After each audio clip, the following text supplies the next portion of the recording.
Assalamualaikum, halo anak soleh solihah.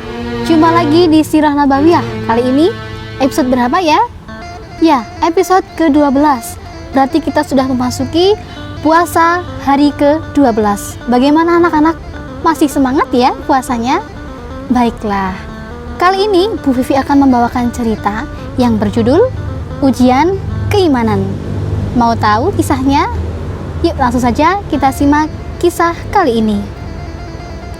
Kaum kafir Quraisy tak henti-hentinya mengganggu Rasulullah Shallallahu Alaihi Wasallam.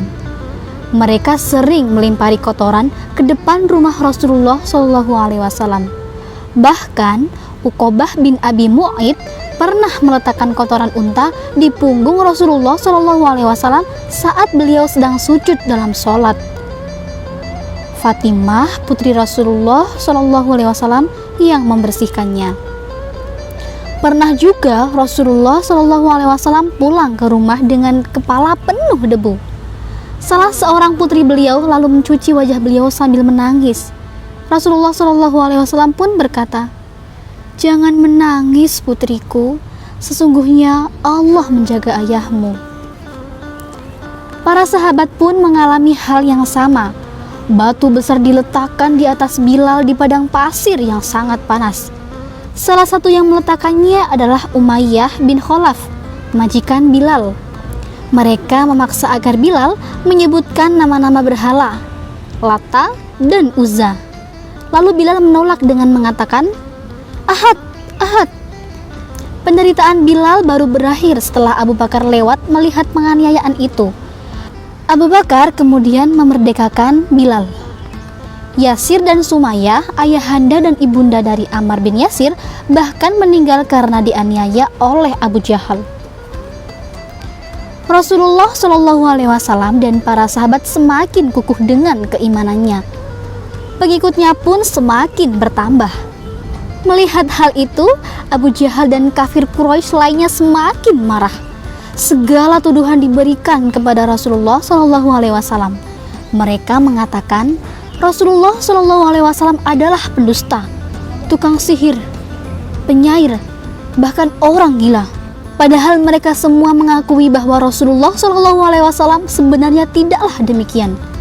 Berbagai cara mereka lakukan, termasuk berkali-kali meminta kepada paman Abu Thalib untuk menghentikan dakwah Rasulullah Shallallahu Alaihi Wasallam. Lalu, apakah paman Abu Thalib akan ikut menentang Rasulullah Shallallahu Alaihi Wasallam di dalam berdakwah? Tentu tidak. Paman Abu Thalib tetap mendukung dan membela Rasulullah Shallallahu Alaihi Wasallam. Dan ini membuat kaum Quraisy semakin keras bertindak.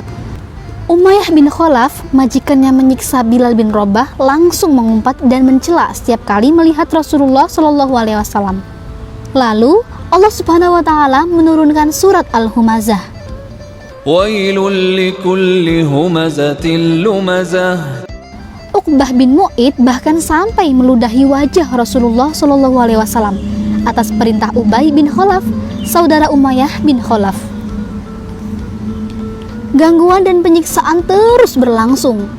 Rasulullah Shallallahu Alaihi Wasallam meminta para sahabatnya berhijrah atau berpindah ke negeri Habasyah yang sekarang menjadi Ethiopia.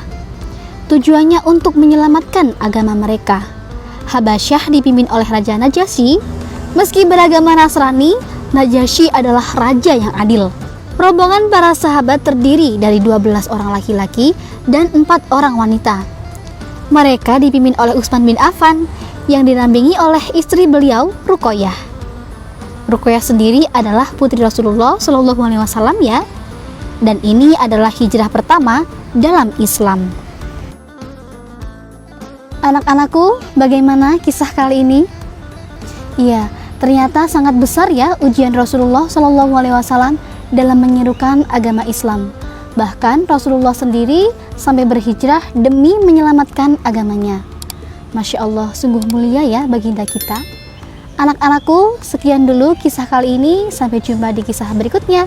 Wassalamualaikum warahmatullahi wabarakatuh.